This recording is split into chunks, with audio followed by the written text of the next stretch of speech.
dans un État qui se veut démocratique, les gens sont parfois enlevés par des simples suspicions. Et c'est arrivé là-bas qu'on commence à chercher qu'est-ce qu'on va trouver comme motif pour vous arrêter ou pour essayer de trouver. Et parfois, vous devenez une monnaie d'échange, de chantage. Quand ça ne finit pas par une raquette, il faut trouver un 100 000, un 200 000. Voilà. On enlève qui on veut quand on veut dans un État qui est censé être démocratique. Mais vous savez, il y a un chanteur qui avait chanté la démocratie des États bananiers. Souvent, il m'arrive de me poser la question si le Cameroun n'était pas un État bananier.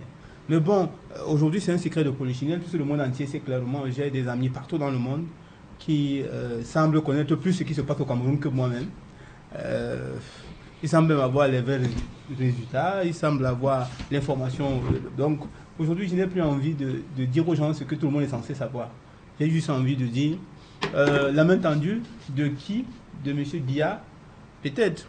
Il tendrait la main à qui? À ceux qu'il a arrêtés, qu'il a refusé de libérer, ou à nous qui sommes encore libres et qui avons la peur dans le ventre, on ne sait pas à quel moment on va nous enlever, au sortir d'un plateau de télévision ou à la maison la nuit, et qu'on nous transporterait dans un Bermuda, dans toutes les humiliations. J'ai vu une vidéo où des jeunes Camerounais, les jeunes compatriotes, étaient obligés de faire des bisous. Je ne sais pas si vous l'avez vu, ça a fait le tour des réseaux sociaux, c'était viral carrément. On vous dit, tu fais pas de bisous, fais pas de bisous. On te dit, et il y avait ceux qui avaient le visage gonflé, bâillonné. Ça, c'était un crime contre la dignité humaine. Vous savez, je suis sûr que j'aurais été parmi ces gars que je serais compté parmi les milliers, les dizaines de morts qu'on a aujourd'hui.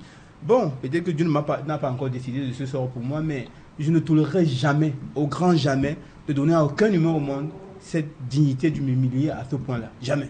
Okay. Ma vie au moins est tellement insignifiante que de permettre à ce que quelqu'un te dise fais bisous, fais bisous. Imaginez, je porte la photo du président Issa Chiroma et je dis à quelqu'un que j'ai arrêté fais bisous, fais bisous, fais. Ça, ce type d'humiliation, que vous soyez biroir, soyez de la DGRE, vous soyez de la police, de la gendarmerie, de n'importe quel corps, je ne donnerai jamais un plaisir à quelqu'un pareil. Vous savez, la vie c'est rien, c'est un souffle qui passe. Nous sommes nombreux. Aujourd'hui, on peut me le dire parce que je ne fais pas partie des 3 milliers, des 3 dizaines, en fait 3 ou 4 ou 5, c'est pas, de ceux qui sont déjà morts. Mais qui ne vous dit pas que ça sera d'un moment à l'autre. Parce que la réalité, c'est que nous sommes en face des gens qui sont prêts à tout pour maintenir le pouvoir. Parce que c'est devenu la monnaie d'échange, c'est leur survie. Ils ne se voient pas aller en exil politique. Ils ne se voient pas... En fait, il n'y a aucune possibilité pour eux de vivre en dehors du pouvoir. Donc, si vous voulez, mettez-vous ensemble, votez qui vous voulez, à condition que le Conseil constitutionnel déclare que c'est nous qui avons gagné.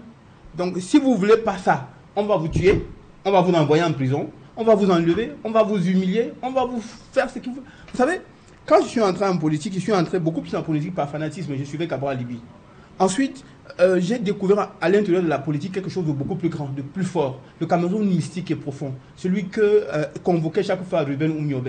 Celui qui a donné l'envie de mourir pendu avec le sourire aux lèvres à Ernest Wandier. Celui qui a accompagné les Ontredi Afana, les Félix Roland Moumier. Le Cameroun que Paul Biya a trahi. Celui mystique et profond. Celui de nos ancêtres, porté par le sang de ceux qui ont donné leur vie pour le Cameroun. Celui qui, aujourd'hui, est quitté du couloir de la vérité pour s'aligner du côté du mensonge. Celui qui trahit l'esprit de notre nation. Ce Cameroun-là,